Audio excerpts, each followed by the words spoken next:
निवडणूक निर्णय अधिकाऱ्यांची काय चर्चा झाली आणि काय आश्वासन मिळालं? मी मालवणचे जे निवडणूक निर्णय अधिकारी आहेत त्यांच्याशी आता भेट घेतली आहे आणि काल जो प्रकार मालवणमध्ये घडला, जी माहिती किंवा जे काही आम्ही निवडणूक निर्णय अधिकाऱ्यांना काल तक्रार म्हणून ओरल तक्रार म्हणून जी काही दिली होती त्याचं काय झालं ते विचारण्यासाठी मी इथे आलो होतो.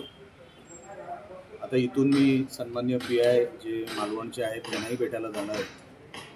आता अमाऊंट जप्त झालेली आहे, ती अमाऊंट फायनल अमाऊंट नाही आहे, हेच मी आताही त्यांना परत सांगितलं की जर फायनल अमाऊंट नसेल तर बाकीच्या अमाऊंटवर तुमचं लक्ष आहे का आणि ह्याची FIR होणार आहे का, कारण का क्राईम झालेला आहे.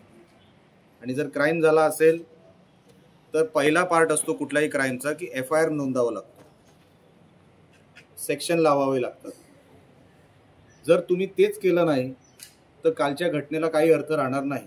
लोकांची परत हिंमत होणार, पैसे जे काल पळवलेत मालवणमधून बाहेर नेलेत ते परत आणतील 2 दिवसांनी. जर गुन्हा दाखल झाला नाही मग कालचा प्रकार काय होता.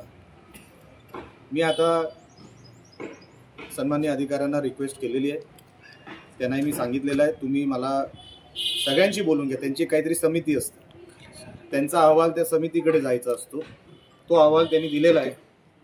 संबंधित पोलीस अधिकाऱ्यांशी पण मी बोलायला सांगितलेलं आहे की आपण संबंधित पोलीस अधिकाऱ्यांशी पण बोलून घ्या आणि आम्हाला एक मार्ग सांगा की FIR होणार की नाही.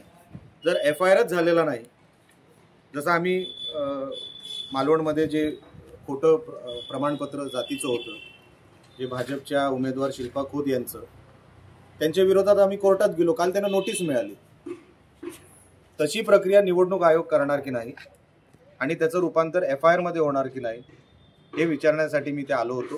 ते आता सगळ्यांशी बोलून मला ते सांगणार आहेत आणि मी ते झाल्यानंतर आपल्याशी परत बोलेन. कागदी घोडं नाचवण्याचा हा प्रकार सुरू असल्याचं वाटतं. ह्याच्यात कागदी घोडा असं कुठेही आलेलं नाही. गव्हर्नमेंटमध्ये मीही काम केलेलं आहे, करतोय.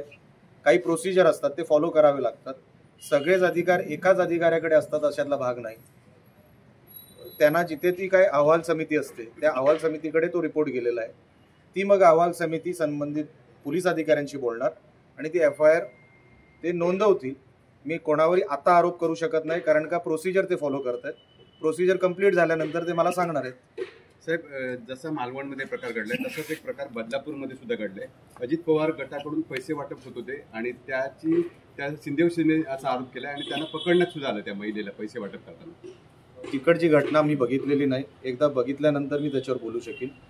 एकदा बघू द्या मला. म्हणजे सरसकट आता जसं मालवणमध्ये होते तसेच प्रकार संपूर्ण महाराष्ट्रात सुद्धा होत आहेत, काय सांगाल तुम्ही? बघा साहेब, मी ह्याच्यातून काहीतरी मायलेज मिळावं ह्याच्यासाठी नाही, ह्या कल्चरच्या विरोधात मी आहे. आणि जर हे प्रकार कुठेही घडत असतील तर ते चुकीचेच आहेत, त्याचं समर्थन कोणच करणार नाही.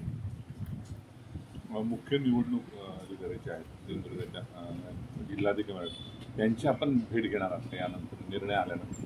बघा, जप्ती आणि क्राईम हा मालवणमध्ये घडलेला आहे. मी घर घर करणार नाही, दार ठोकवणार नाही. माझं जिथे म्हणणं मी मांडलं त्यांनी आता त्यांच्या वरिष्ठांशी बोलून मला कळवायचं आहे. मी सगळीकडे जाणं हे काही कोणी मला सांगू शकत नाही, हे त्यांचं काम आहे. मी तक्रार मालवणमध्ये केलेली आहे कारण का घटना मालवणमध्ये घडलेली आहे.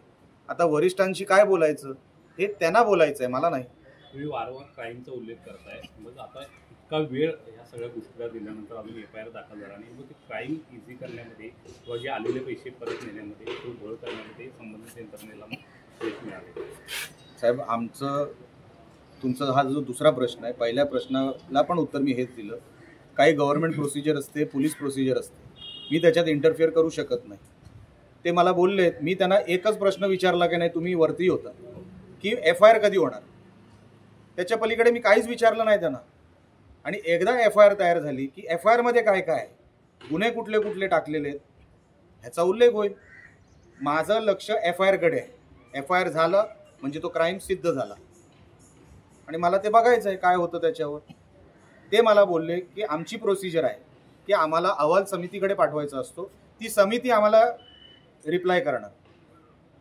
मी मानायला तयार आहे, आता मी PI साहेबांकडे चाललोय, त्यांच्याकडे मी विचारतो की तुमच्याकडे कुठल्या अहवाल समितीच्या कुठल्या सदस्यांनी तुमच्याशी काय बोलणं केलं आहे का, ते मला सांगतील. पण FIR नोंदवण्यासाठी जे काय करावं लागेल तिथपर्यंत आम्ही पोहोचणार. साहेब, जवळजवळ 15 तास होत आले तरी FIR दाखल होत नाही, गंभीर बाब आहे. तुम्ही काही वेळ देताय का त्यांना FIR दाखल करण्यासाठी? मी कोण आहे वेळ देणारा? मी काय न्यायाधीश नाही किंवा मी काय कमिशनर नाही. मी कोण आहे वेळ देणारा? तुमची आग्रही मागणी तीच असणार. हो, मग क्राईम म्हणतो ना आपण, तर क्राईमचा पहिला पार्ट कुठला असतो? FIR, फर्स्ट इन्फॉर्मेशन रिपोर्ट म्हणतात. तर FIR झाली नाही तर मग क्राईम सीन हा एवढा मोठा, जिथे देशावर ही बातमी गेली पैसे पकडले गेल्याची, FIR तर झाला पाहिजे. आणि FIR मध्ये काय होतं त्याचं रिप्लाय समोरची पार्टी काय देते हे कोर्ट बघेल ना. म्हणून आमचा जो काय विषय म्हणजे जे काय लक्ष आहे ते आता यंत्रणा काय करते, मी कोण त्यांना वेळ देणारा? आम्ही उलट त्यांच्यापर्यंत हा विषय नेला. आता आम्हाला बघायचं प्रशासन काय करते.